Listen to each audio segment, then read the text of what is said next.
Hey, what's up, everybody? This is Johnny the Mick with the Mick Presents, and here to continue our series interviewing local musicians in the Southern California area. Tonight, I'm proud to introduce to you guys to After. Yeah, what's up, lads? How are you? Pretty good. Good. Listen, I'm going to start over here and tell me what your name is and what your occupation is. My name's Craig. I play keyboards and guitar and synthage in general. What sign are you? I'm a Taurus. Next. No way. My name is Jose, and I play guitar and sing. And yeah, I'm a bloody Taurus as well. Wow, Yeah. too. Stiff people. My name's Brian, and I hit stuff for a living, and I teach people how to hit stuff for a living. And my sign is either stop or yield. I keep forgetting. Depends on what day of the month it is. I think it's stop. We'll go with that. It's stop. It's octagonal. It's stop today. Okay. Big fan. Well, I want to thank you guys for coming down here tonight. And as you know, the Mick Presents is about supporting local artists and giving another front page portal for people to see you and learn more about you. That's why we're doing these interviews. I want to thank you for coming down. So I'm going to dive right into it and ask point blank, when did After come to fruition as it is right now? How did it start? I'd met these guys. They were already playing together, and we basically decided we wanted to start playing together live, and we put together a record in the studio, and that's about that, huh? Yeah. So would you guys consider yourselves an Orange County band? Not- Well, I think there's probably some connotations that come with that we don't necessarily sound like. You think of like the No Doubts and stuff, but all great bands. But I guess I can kind of equate it to the same way that Queensryche was from Seattle, even though they weren't part of the grunge sound, and still an amazing band. Who are the bands right now, major label, indie label, no label, local, or Europe, whatever it is? What are the bands right now that you associate yourself with, not the sound-wise, but the kind of vibe? Right. Vibe That's my way of asking what genre are you without asking what I genre. know. I gathered that. Gotcha. Much. Gee. I'll do a kickstart right there. There's there's a band called Muse in London, right? Yeah, excellent band. They're a trio. They're pulling a big wall of sound off. They got a lot of tape going, but they have a massive sound, and there's keyboards going on. There's heavy guitar riffs going on, and Muse, I would quote them. Faith No More.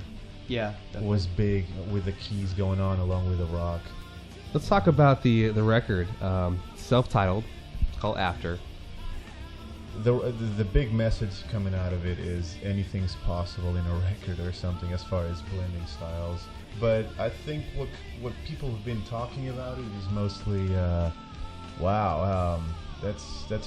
that's some different stuff blended together there. So probably eclectic would be the word. It's like Yeah. Neapolitan ice cream. Yeah.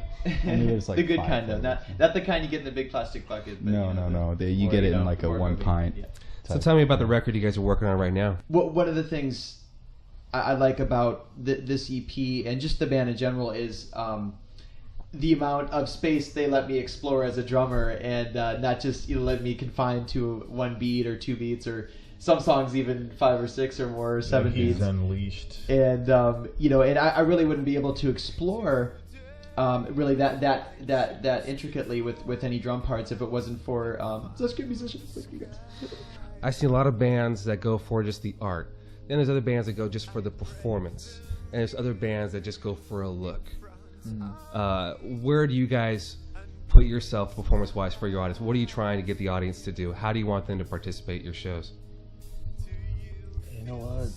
I would say it's a pretty even balance. I mean, speaking for myself personally, like projects that I've done in the past, I've kind of taken the chance that I had back then to kind of dismiss music as entertainment and not even try to get people Right. interested into it. I was just doing it for myself. And I think this is actually a pretty good balance of maintaining, an artistic Absolutely. composition as well as keeping the crowd entertained and making it a fun show at the same time. Yeah. What do you guys do? What's your process right now, label-wise, and promoting yourself? What bandwagon are you guys on? I mean, talking about our label, Sculler Records. I mean, yeah, there's no contract. There's no. I mean, we're still looking. Still an independent label. We're still looking for our management and stuff. But what's fun is that these people are at our level. So, Craig, let me ask you a question. What's up, buddy? Where is the tension? I think there's a little bit of tension because we're all pretty hungry to move to the next level. Yeah.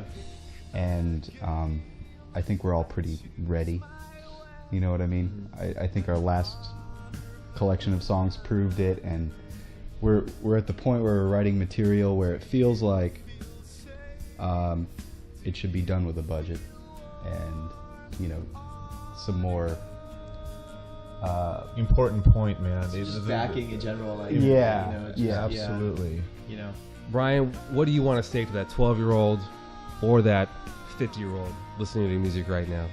I guess really to look at it as really any form of art, like the same way you'd look at it at like a painting. Try to take it from an artistic standpoint. So, Craig, same question to you. I don't know. Just love the music that you listen to and don't worry about anything else. I mean, it's really not that complicated. Everybody has their own taste. Everybody likes to do their own thing and find that and go with it. Right.